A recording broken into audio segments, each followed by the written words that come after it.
Alright, good evening. I am known as the Repentant Writer. Sorry, not really good at speaking so far yet. And right now I have a submission from someone who would first be referred to as the Stranger. I had the first 1,000 words up here on the Google Docs. He sent it to me as a PDF. I converted it to Google Docs so I can start editing. It's called All the Skills, a Deck Building Lit RPG Fanfiction. As discussed with this person on Discord, I will do a live read through first. I have not read this yet. All I did was just convert it to a Word document. And here we go. Alright, Part 1, Chapter 1. Francis awoke to darkness thick as flesh. It was so dark that he momentarily assumed he was still asleep. Then, he assumed he must be blind.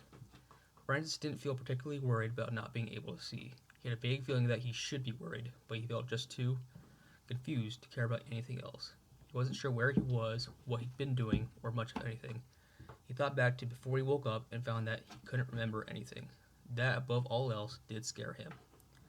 He scrambled to his feet and flung his arms out in front of himself. Let's see, I'll leave a comment here. I'm not sure if he's falling. Whenever the scene started, I thought maybe he was just laying on the ground like in a dark cell or something. So I will leave a reader's comment over here as a live reaction. Alright, comment on that one. Alright, his left arm brushed against something hard, something rough and unyielding. Oh, okay, so he's just in the dark, fumbling around, looking for where he is. Okay, got it now. He felt for it, trying to grab on. He found it was a wall. He felt that like it was made of stone and dirt. That seemed wrong somehow. Francis shuffled forward, keeping his left hand in contact with the wall. He kept moving that way for what seemed like a long time. Then suddenly he became aware that the darkness around him was no longer black. It was now almost imperceptibly lighter. Francis kept going, and after another unknown amount of time, he realized that his path was slowly taking him up a small incline. He felt a tiny flutter of something inside himself, maybe excitement. Then it was gone. He paused for a moment, trying again to recall something, anything, but nothing came. Francis sighed. He started walking forward again, slowly, and continued to trail his left hand on the wall. After another long while, Francis saw a faint glow up ahead. It was a soft, gentle white light that came from much farther ahead. Almost without realizing it, he quickened his pace. As he got closer, he noticed that the glow came from a small tunnel that led upwards in a steep incline. Francis got down on his stomach and wriggled his way into the tunnel. His shoulders brushed the ceiling of the tunnel, but he kept going. After what seemed to be only a short time, he exited the tunnel to find himself in a small cave area. Then he saw what the light was coming from. I'm guessing he meant where the light was coming from, but we'll get to that in the edits. It was beautiful. In front of him, little pieces of something were strewn across the floor and stuck to the far wall. They looked like small pieces of broken glass, and they emitted a soft white light. Wait, glass? Francis just knew there had been something from before, something he'd forgotten. He struggled, racking his brain to try and follow that memory, but nothing, again. He was frustrated and scared by this time, but he found that he couldn't feel anything but wonder for a long while looking at those pieces, those shards of light for long. Francis sat down near the shards of light and decided to try and gather them together. Maybe he could put them together. I'm guessing it's like some kind of mirror or something. I'll leave a comment there.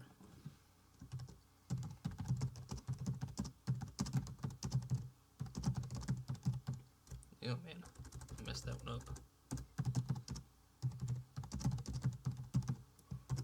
Alright.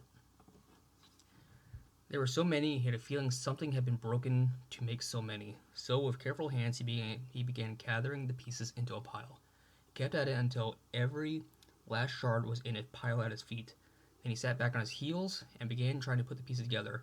After a while of laying out the pieces side by side, he noticed that some of the pieces had one rounded corner. He decided to put these at the corners. Then when he was done, he looked at his work. The shards were still not connected, but it looked good seeing them all together. Well, not all the shards were together. He still had 4 rounded pieces off to the side. After a bit of admiring his work, he began to separate the pieces again, thinking of finding a way to add the 4 corner pieces. Time passed, and Francis realized he'd have to divide the pieces into 2 different groups to add the 4 extra rounded pieces. He supposed that that was all right because then there would be no extra pieces. Finally, he placed the two rounded pieces, one in each group, and there was a blinding flash. Francis fell back and covered his eyes. Had he done something wrong? What happened? He lay on his back for a moment, letting his eyes adjust to the darkness again. Then he sat up again and looked around. The glow in the room was much less vibrant or bright than before. He noticed a crack in the wall to his left, near the ceiling, something he hadn't seen when he first entered. Then he looked down at the shards. He gasped in surprise. The shards were no longer separate from one another. They had combined to form two rectangular items, like cards. Oh, this kind of reminds me of like that scene in Yu-Gi-Oh! That's fun. Not sure if anyone remembers Yu-Gi-Oh! Anymore, the dang anime. Francis immediately tried to follow that thought back to where he had appeared from, but after a few frustrating minutes, he gave up. He knew that had been connected to a memory from before. Sighing, he picked up the two cards, giving them a closer look. They both gave off a soft glow, and both had a certain, almost imperceptible weight to them. He felt something in his chest pulling at the cards. Before he had thought too much about what he was doing, Francis pressed the two cards against his chest, near his heart. To his shock, they slipped inside of him. Ew, that sounds painful. He suddenly felt better, somehow. He wondered what the cards were, and if they did anything he should worry about. At that thought, he became a word in his mind and knew immediately that the words described the two cards. No, they really are Yu-Gi-Oh cards. They got that little description at the bottom. Thermal loss, cold state, common, combat utility. The wielder of this card will find that their strikes, physical or with a weapon, drain heat from the creatures he or successfully hit. This effect stacks and will over time cause sluggishness, numbness, pain, loss of fine motor control, and finally death by frostbite or hypothermia. That's a strange effect for a card. Oh man, you just cast this card and you just die of frostbite or hypothermia. This card can also be used to cool down burn wounds, cool liquids, or slow the movement of poison through blood. However, using this card's ability in this way requires all the reader's concentration. This card does not use mana. For small creatures child size or smaller, this effect will kill after 10 successful strikes or 5 successful torso or head strikes. Okay. Seek more of the cold state cards to complete the set. Also, I'm sorry if you're hearing banging around. My cat is having zoomies all over my desk right now. So if you hear any banging, that's him. It looks like he's about to knock something off my desk. Deep pockets, common utility. The wielder of this card can reach into any pocket or pouch they are wearing or carrying and access their own special dimension pocket space. The space can hold any mundane item that can fit into the mouth of their pocket/pouch. As long as the wielder has this card in their heart deck, they can always access any items they place in a pocket space, even if they lose the pouch or pocket they originally used to place the object in the space. This space can hold any number of items in any number and rank as shards, but cannot hold more than 2 full shard cards of the common rank within. This card does not use mana. Seek more of the deep cards to complete the set. Francis sat back in surprise. He was very interested in this new development. Apparently, these glowing shards, when combined, form cards that could be added to his, what was it on the card? Heart deck. That was it. That's kind of reminding me of Kingdom Hearts Chain of Memories now that I think about it. Alright, so first impressions, it seems kind of like an isekai, somewhat, where the main character just wakes up in a new place, and they're trying to figure out where they are and what the dynamics are.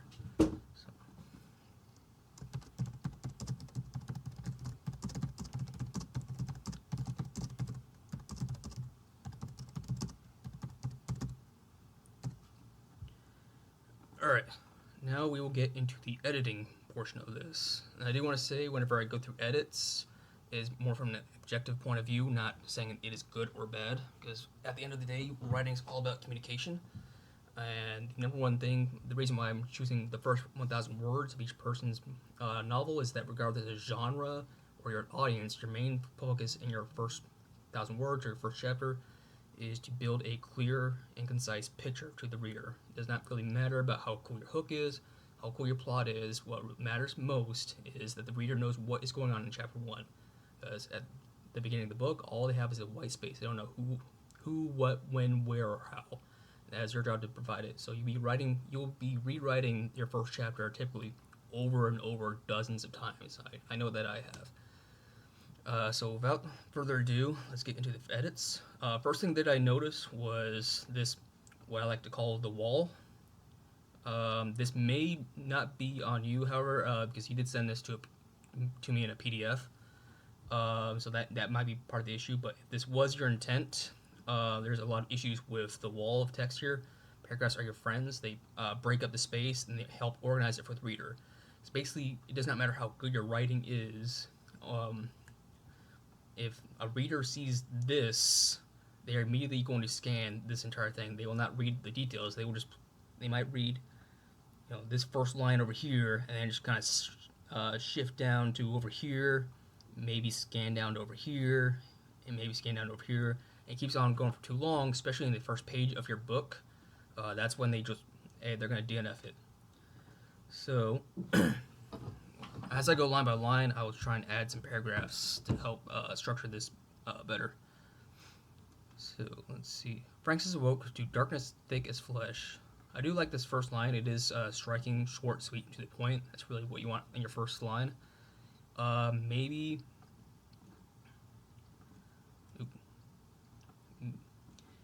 fix up your simile here so it's like more striking, because whenever I think flesh, I don't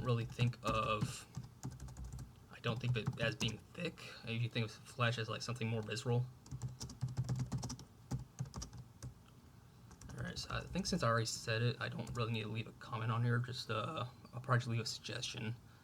So maybe something more visual. So you want to put it as thick, darkness. So not as flesh. What would be thick? What's like the first thing I think of when I think thick? Let's see. Book darkness thick as flesh. And as you see, I do this live. There's no editing software, no AI. It's all just raw. It's the raw creative process. Thick as flesh. I'm trying to think.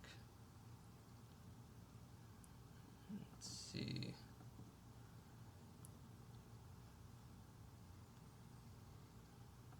Thick as flesh. See, I could actually maybe rephrase this. Maybe like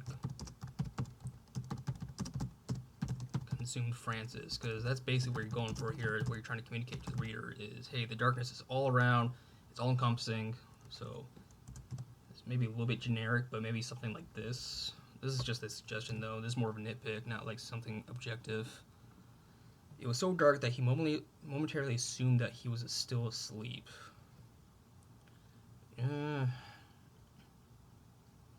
I would probably cut this because we go into he assumed he must be blind. That's more striking. That's more tense than, hey, I'm awake in darkness now. Like now I might be asleep. That's too gentle for what the picture you're trying to the picture you're trying to paint here for the reader. So, I'm not suggesting. There we go. Sorry about that. So I would say just cutting this out entirely. Then he assumed he must be blind. So try and limit your, basically it's like your fourth wall break words over here, where the narrator is talking to us rather than the reader experiencing us as Francis. You want me, the reader, to be like, oh, I'm Francis right now. So whenever someone does this, then suddenly, and then this happened, that's like the narrator lifting up the curtain and saying like, hey, this is just a story. So I would say just get rid of this. He assumed he must be blind. Maybe make this more in the moment.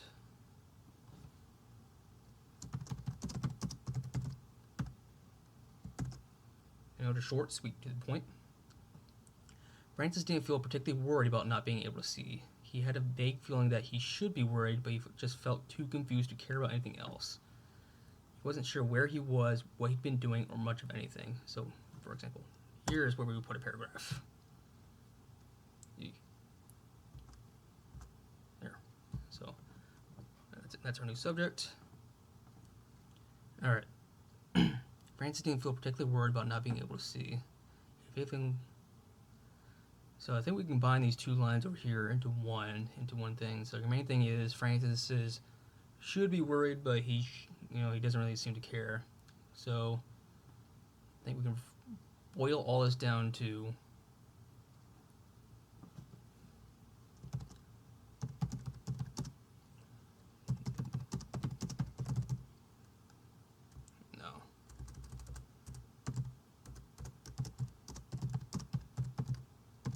So he's surprised that he's not worried. It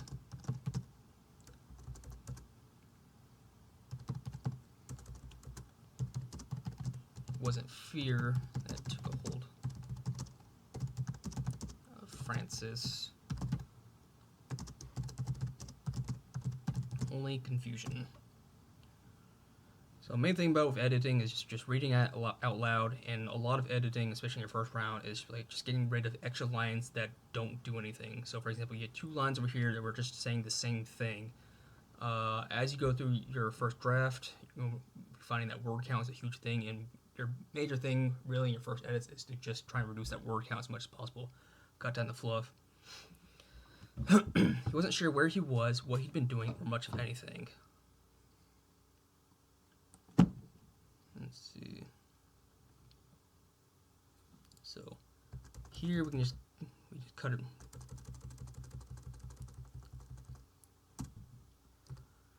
Then yeah, so we can just cut that part here. He wasn't sure where he was.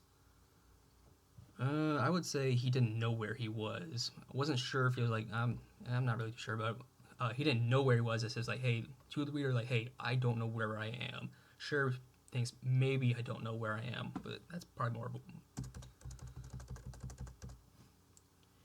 And also, he didn't know where he was. It's more of an active phrasing, and you do want to keep it more active. He wasn't means that it's more passive. He thought back to Bear before he woke up and found that he couldn't remember anything. Alright, he thought back to where he woke up and found that he couldn't remember anything. So,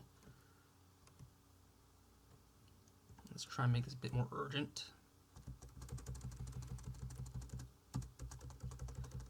So, again, the same thing as the first line, where it says like it's a little bit too low intensity. So let's try and make this a bit more visceral and raw. So he's strained. And whenever I do these rewrites, these are just suggestions. You're more than welcome to just like throw back at me like, hey, this doesn't work for me. This isn't objective, it's just subjective. He's strained his memories. Or you could say, or you kind of up the ante a little bit. Claude. You know, you're trying to sell that desperation over there. Oh, thank you, Google. But he couldn't remember anything. So he clawed from memory, but he couldn't remember anything. That, above all else, did scare him. So this does kind of conflict, where he says that he's just more confused, but now he's saying he's scared. So let's try and get rid of this contradiction.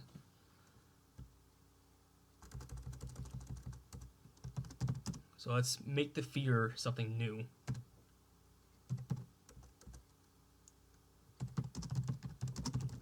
And I like to do symptoms of fear, not saying he felt fear. I like so like my heart flutters whenever I feel scared. But that is up to you. However you want to envisage the feeling of fear in your reader, that's up to you.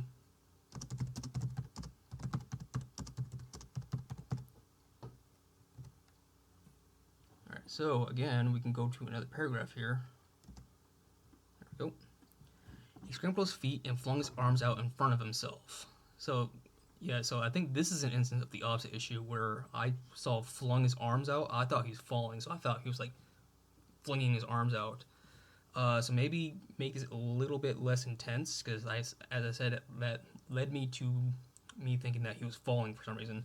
So how about spread his arms out? That seems like I can envision that more like, hey, I'm spreading my arms out to see where I'm going out. All right, scramble his feet. And spreads, I like how you did scrambled here. It's a pretty good verb right there. His left arm brushed against something hard, something rough, and unyielding.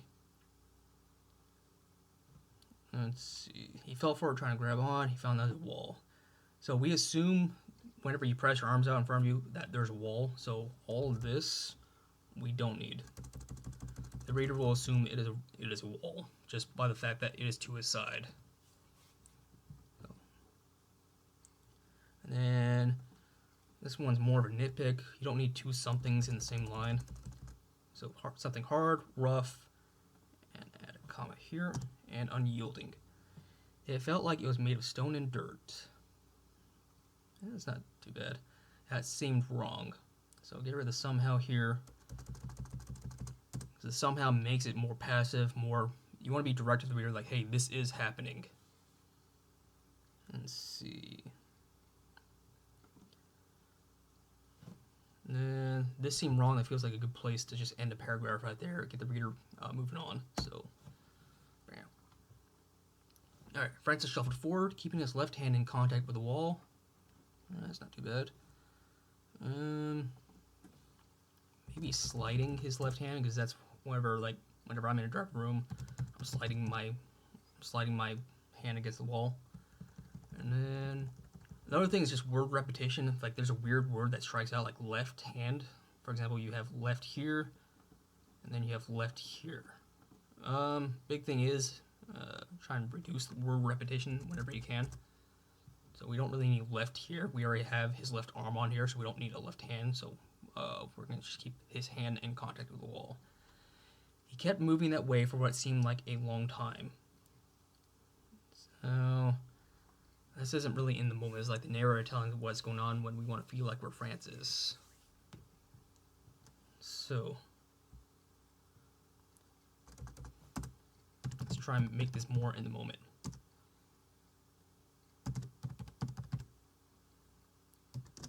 I like using dependent clauses to keep the action simultaneous and ongoing.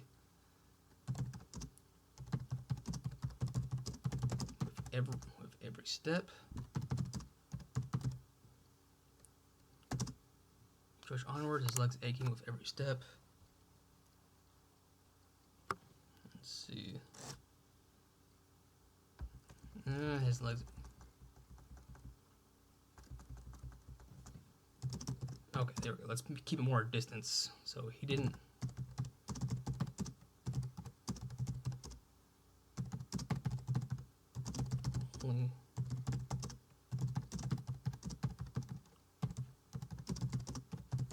There. So I'm just trying to keep more on the pain and more on the distance being walked, not more in the sense of time. Because as you say, it doesn't really have more of a sense of time, but we're trying to keep the reader into the moment in here. So whenever I walk for a long time, my calves start hurting whenever I start walking for a long time. So that's kind of my first thought whenever I'm thinking of a long walk. Then suddenly he became aware that the darkness around him was no longer black. So, big editing 101 thing. Nobody realized it whenever, that's the wrong way to put it. It's usually regarded as something to edit out the word suddenly. Because like I said, it's like the narrator popping up saying like, hey, this is just a story. So, he's walking in the darkness, then he sees the glow. So let's focus on a surprise that's happening.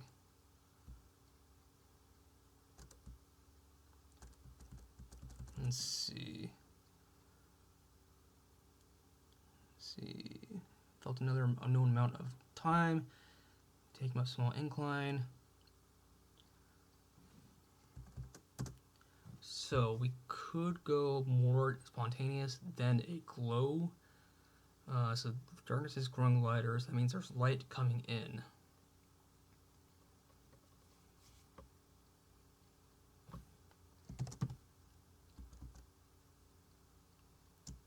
Alright, so just as he considered...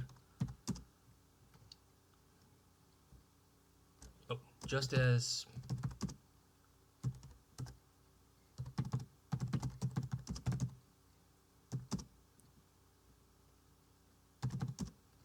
darkness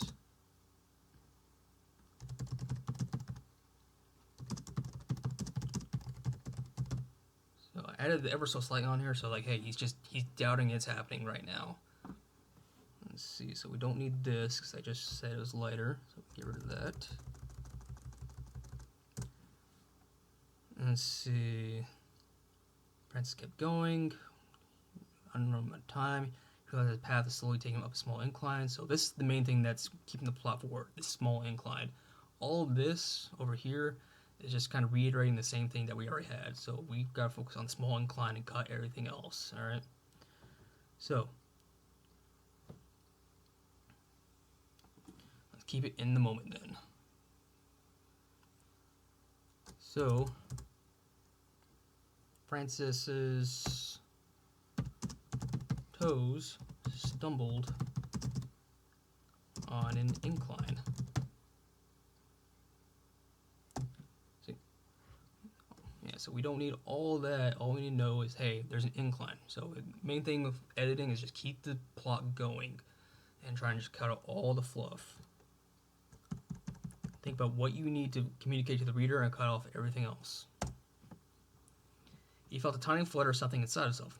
Excitement? Well, that's not too bad, actually. Let's see.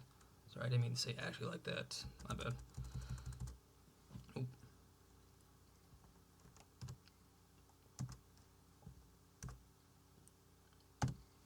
Alright. Felt a tiny flutter of something inside himself. Excitement.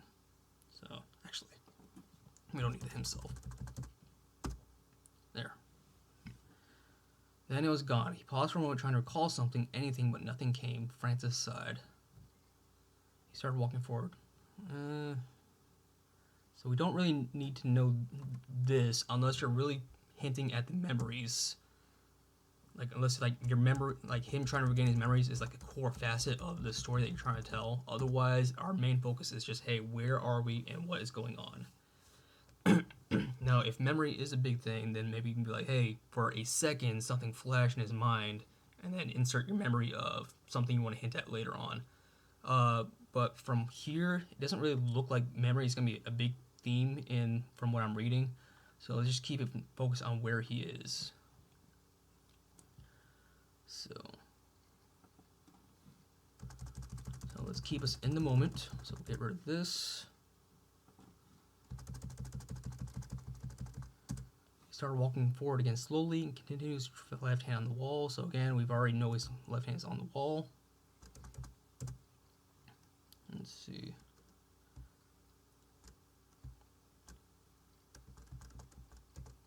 Let's just keep it simple. He climbed.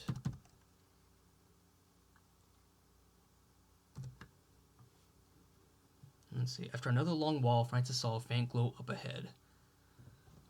So let's up the ante on here. So after a long while, so let's say he's been walking upward for a long time, minutes at a time. Whenever I'm walking uphill, my head gets lightheaded. Let's see. Mile upon mile, he rose, but no end lay in sight. Let's see. His head swam as he imagined that he must now be upon a mountain top. So again, this is more developmental. So like, hey, let's just up the illusion that, hey, I've been walking uphill in the pitch darkness. How far up am I? Like, where am I going? Like, if I'm walking upwards this much, so I start thinking that I'm on top of a mountaintop or something.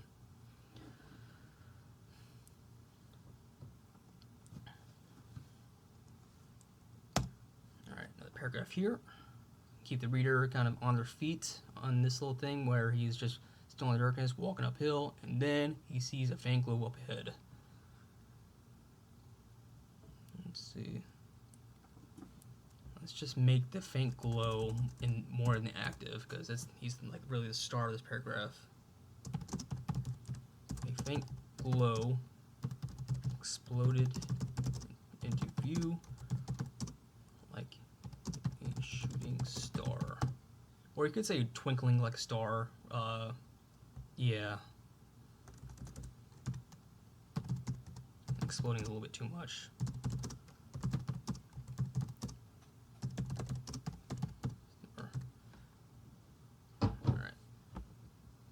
Like a night star, my bad. It was a soft and gentle white light that came from much farther ahead.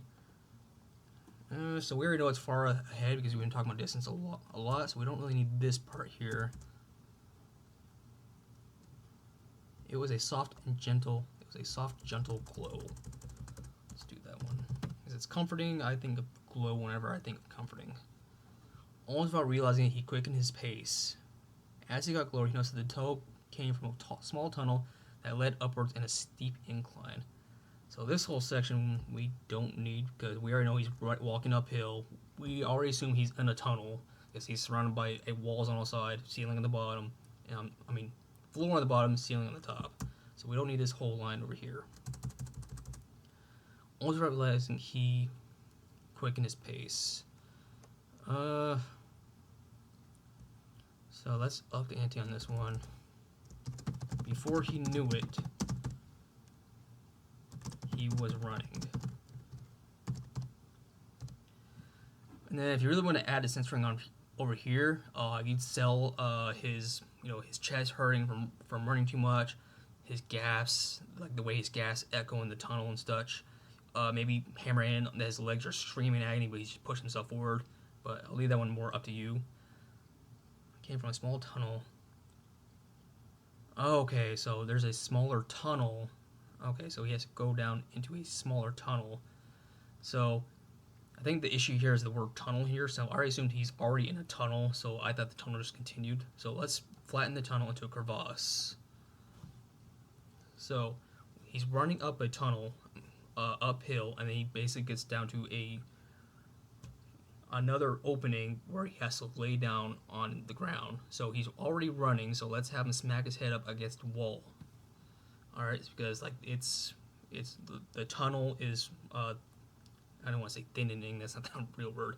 It's thinning downwards. So he's running, he can't see where he's going. All he sees is like a little white light. So he's gonna hit his head on where the passageway is starting to thin.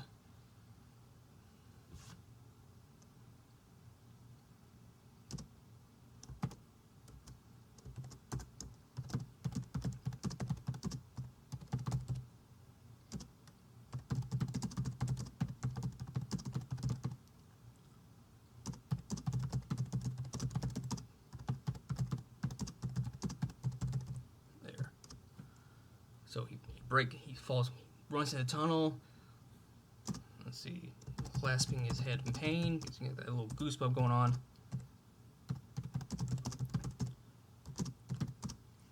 Let's see, he's gonna lower his hands down.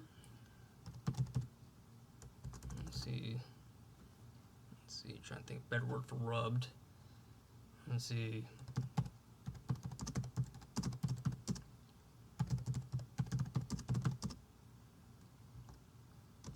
Side. Raises his hand downwards.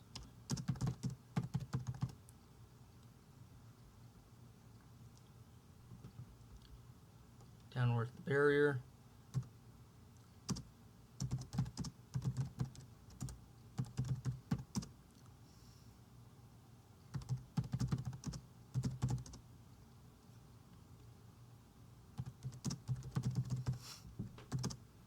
Alright, and let's have a line here that just explains to the reader, just kind of verbatim, like, hey, what just happened? Because we got him in the moment over here in where I text on to black, but still a little bit unclear to the reader. Let's have a little short line where Francis realizes what it is.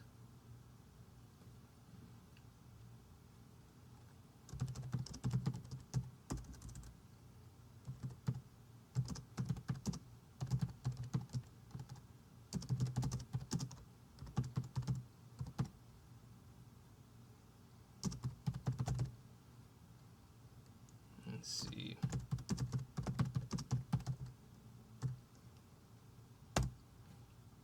Oop. There we go. Let's see. I'm just going to sell how flat this thing is getting.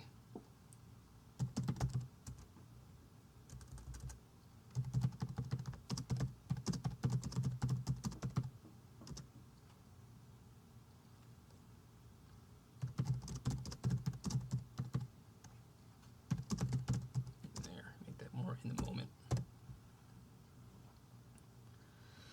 Alright. Francis got down on his stomach and wriggled his way into the tunnel. Let's see. All right. If you want, this isn't bad. If you want to sell the fear, maybe he's claustrophobic. Maybe have like his heart beat a little bit in panic. But he is feeling more hopeful about the light, so I guess I'm gonna leave that more up to you. But me, if you're trying to hook a reader in, maybe start selling how scared he is that because he doesn't know if he's gonna get stuck down there. His shoulders brushed the ceiling of the tunnel, but he kept going. Let's see. His shoulders brushed the ceiling of the tunnel. That's pretty good. Let's see. I don't think he needs up the tunnel because we already know where he's at. After what seemed to be only a short time, he exited the tunnel to find himself in a small cave area. Let's see, right off the bat, we don't need area. I don't know if you want to sell it as being more of a short time. So this one I would focus more on the sensory of what it must feel like to just be crawling on a crevice. So let's sell a couple of small sensory details to just have the reader start feeling a little bit of panic. So we got a shoulder brushing up against the ceiling over here. His breath.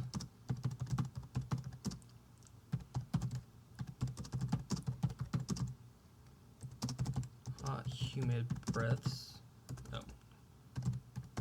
Gushes. Let's see.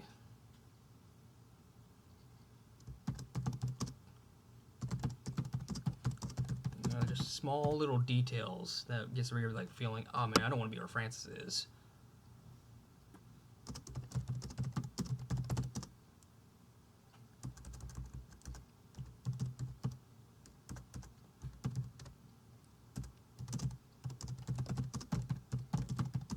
There.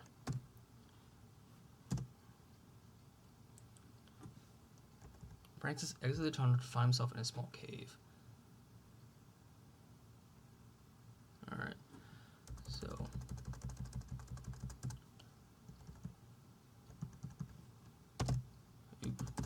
not 5 into a small cave.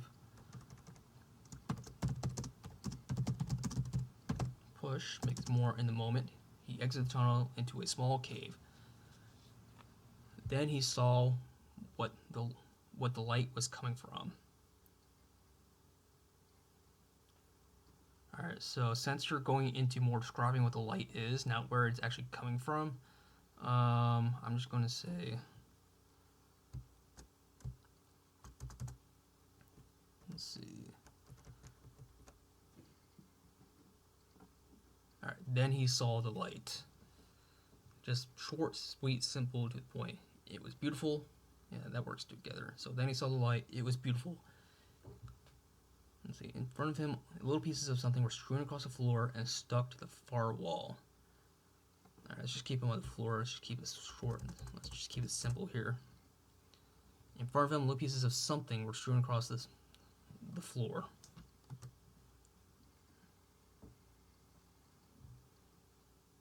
Let's see.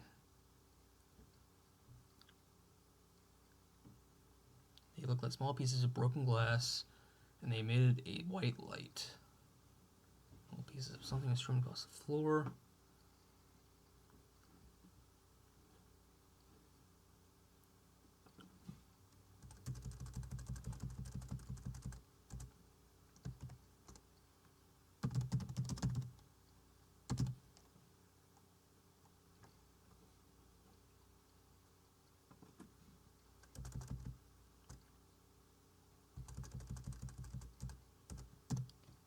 Broken into little pieces strewn across the floor. So we're just keeping an eye on the light. They look like small pieces of broken glass.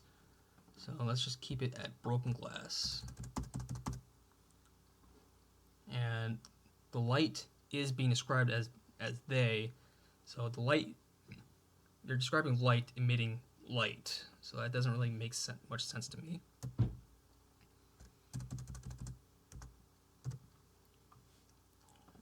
So next paragraph, and something like this, white glass, so this seems like a core memory that Francis is feeling here, so this might warrant its own paragraph.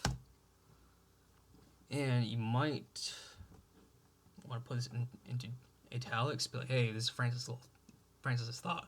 because we haven't had much interiority with Francis yet. We've just been describing what he's been doing. So dialogue or internal thoughts can help break this up for the reader, because you want to have it into, you want to have your book typically into 3 separate parts. You want to have narration, you want to have dialogue, and you want to have world building or plot. Francis just knew that had been something from before, something he'd forgotten. Let's see. But nothing, so this line is fine.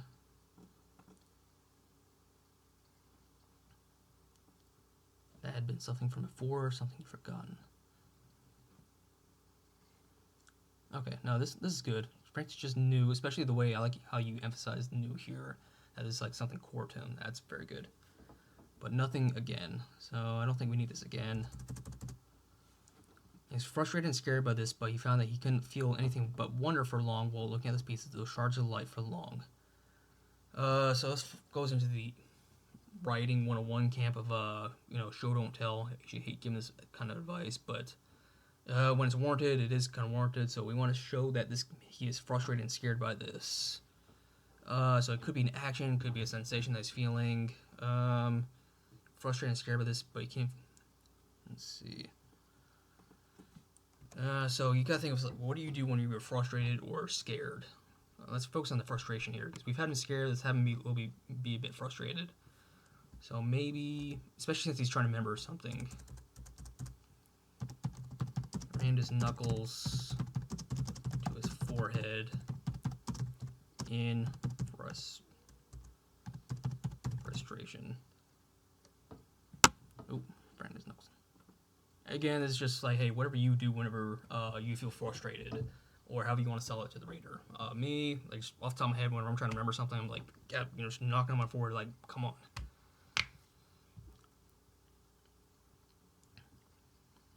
And describe the light for a bit too long, so I don't think we need this either. Let's just keep the plot moving. Let's keep Francis on what he's doing. Francis sat down near the shards of light and decided to try and gather them together. Maybe he could put them together. So I like this line here, because this is more in line where we are more inside Francis' headspace whenever you have this line. So let's get rid of this. Alright, so Francis sat down near the shards of light. We don't need this part. Maybe he could put them together. So you're keeping up on the wonder of Francis over here. We're more in his headspace, the way it is formed out over here. There were so many, and a feeling that something had been broken to make so many. I don't know what this last part is here. Let's just keep it on. There are so many. So with careful hands, he began gathering the pieces into a pile. So be careful with these helping verbs over here. So he began gathering. Could easily become just gathered the pieces into a pile. He kept at it until every last shard was in a pile at his feet. Then he sat back on his heels and began trying to put pieces together. So paragraph here first. So careful hands, he gathered the pieces into a pile. He kept at it until every last shard was in a pile at his feet. Maybe on this part, maybe you could add a line saying, like, hey, he's painstakingly trying to find every single piece. Like, he's flipping over every single rock, kicking over every single grain of sand until he finds every piece, because it's that precious to him. That's up to you on how you want the pacing to go. Then he sat back on his heels and began trying to put the pieces together.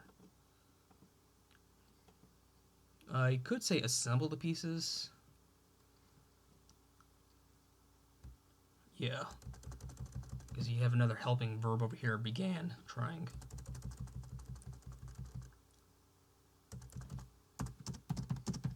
And set to work. There, let's make it more of a labor of a process. After a while of laying out the pieces side by side, so I don't think you need side by side.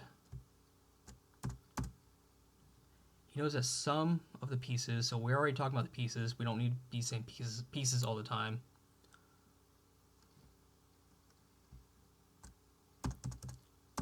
He knows that some had one rounded corner. He decided to put these at the corners. Let's see. Yeah, a lot of editing is just reading out loud and be like, hey, this didn't work for me. So for example, I'm hung up on. He knows that some of the pieces had one rounded corner. He decided to put these at the corners. So he's putting the corners in the corners. Let's see. Let's get rid of this.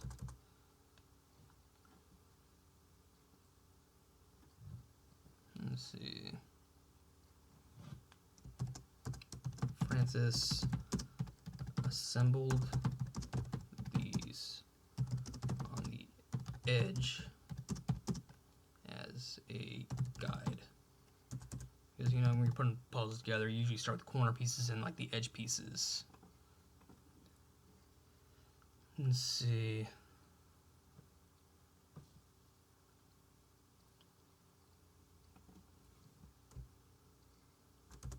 Just getting rid of this narration over here because more curtain pullbacky to me.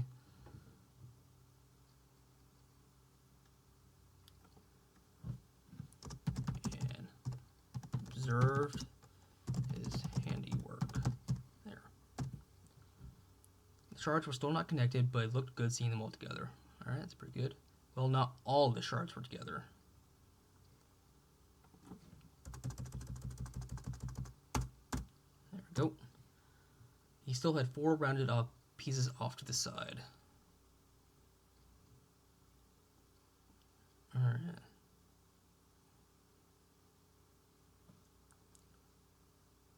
Alright, so a lot of this can be trimmed down over here. That's where I'm getting hung up on. After him hiring his work, he began to separate the pieces again.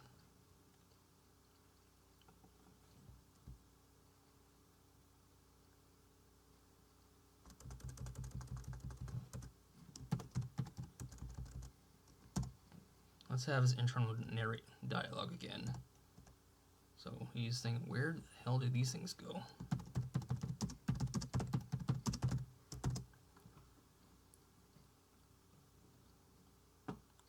Let's see, time passed. Francis realized he'd have to divide the pieces into 2 different groups to add the 4 extra rounded pieces. Let's see. Time passed, and Francis... Alright, let's just... so these are too obscure, these details are too obscure to think what's going on. Like Francis is...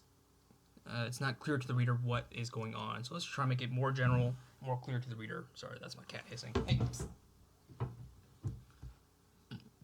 Time passed as Francis tried...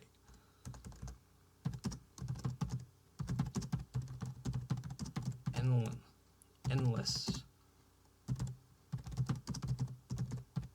So that's really what he's doing at the end of the day. He's just trying, you know, combination after combination, and we're just trying to make this desperate and frenzied.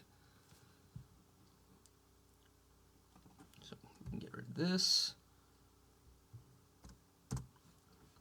And there's a blinding light. So let's keep it here to build up the suspense. He's put the piece together, and then boom.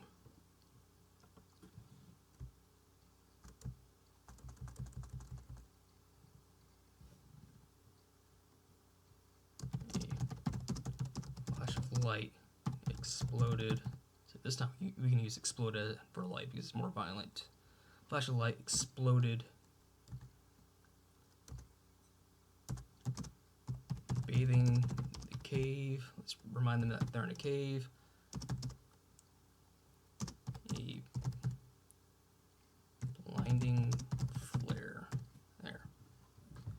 Francis fell back and covered his eyes. That's not too bad. Maybe a more simultaneous verb here. Ooh.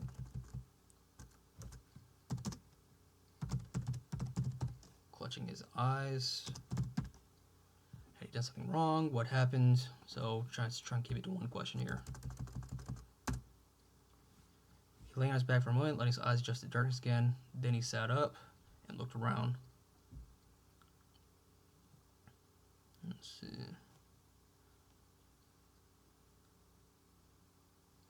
Here said something he hadn't seen when he first entered. Alright, so we keep this here. He's letting his eyes adjust to the darkness again. he sat back, and he sat up again and looked around. So get rid of this here, and let's focus on the crack in the wall to his left near the ceiling. Something had been.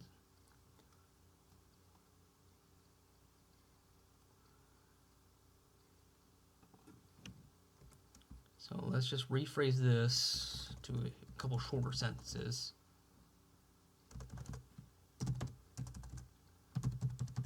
Spotted something he hadn't seen when he first entered.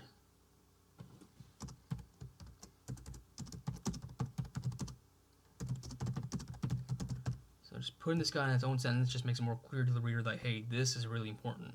Then you look down the shards. There's a paragraph here. Then you look on the shards. So when you gasp, you already assume that you're surprised, so we don't need to be saying he's gasped and surprised. Hey, he gasped. And the reader can infer that he's surprised since he's gasping, since you gasp when you're surprised. Shards were no longer separate from one another. Alright, let's see. So let's get rid of this. The shards had combined to form two small rectangular items. Cards. So this is a thought. So let's put this in its own paragraph, and let's make it italics so it's. Frank immediately tried to follow that thought back to where it had appeared from, but after feeling frustrated minutes, he gave up. So don't need that. Francis knew. See, I like how you emphasize knew that had been connected to a memory from before. Sighing, he picked up two cards and giving them a closer look. So whenever you pick up cards, you're already, by de facto standard, like, hey, you're picking up a card, you're already bringing it closer to your eyes, so we don't really need that. So they both gave off perceptible weight to them. Pulling the cards. Let's do emitted.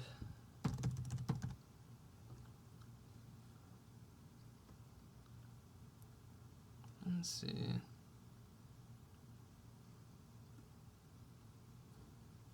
Well, we already know that they're glowing, so actually we don't think we need this. Let's focus on the weight.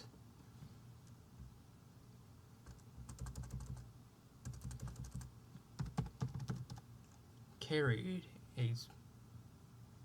Let's have. I would say have it be, since they're cards. We already know that they're light. What if they were heavier than he thought?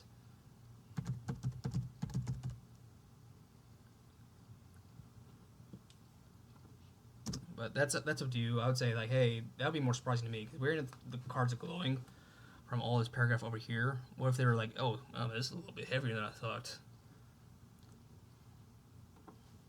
Let's see, he felt something on his chest pulling at the cards. That's not too bad. Before he thought too much about what he was doing, Francis pressed two cards against his chest near his heart. Let's see. So let's just do before he knew it. Actually.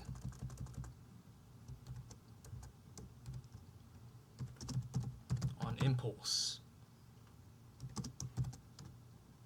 Or was it instinct? Since he feels like he already knows what he's doing, so it might be impulse or is it instinct?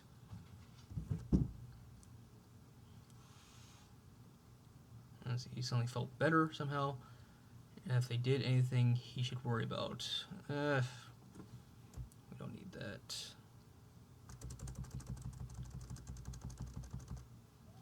At that thought, he became aware of a word in his mind. He knew immediately that the word described two cards. Let's see. Since this kind of reads like, like I said, Yu-Gi-Oh cards, it's going to be weird that he just thinks of this.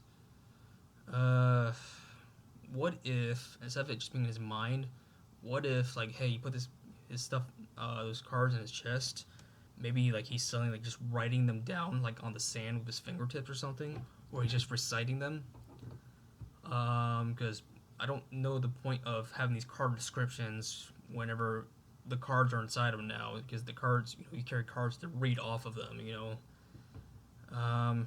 So I would say, because this doesn't read like a memory that you would have. This would read like you're reading off a card, if that makes sense. So I would say maybe he just goes into a trance, and like before he knows it, whenever he wakes up out of the trance, he has this stuff written down in front of him in the sand. But that's up to you. Or I mean, you could just have he could just read the cards here, then they go inside of him. So yeah, this section here, I mean, like a lot less editing, because you are just verbatim showing what a card description looks like. So this isn't really up for editing really, because these do read pretty well for because they're just card effects. So I'm just gonna fix this here. Fix this here. We'll find other strikes. Physical with weapon. Drain heat from the creatures he or she successfully hits. Cause sluggishness. Finally. Yeah, so this is just more narrative. It's more like a statement of fact. More clinical. So this isn't more where my editing and fiction is really going to help out. I would say, on an editing note, is just try and shorten this, but I don't know what world you're trying to set up for after here. So it's more of a lampshade. Let's see.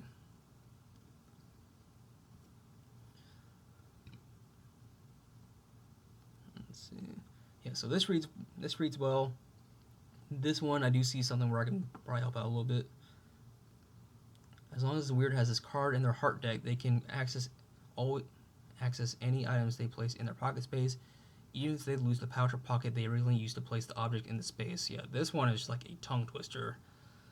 Let's try and work on this one here. Let's see.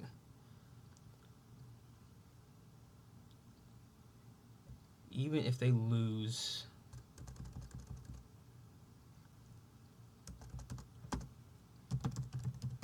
original container.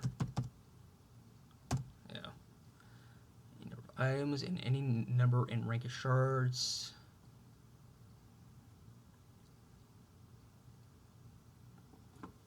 So you don't want two ands in the same sentence, typically.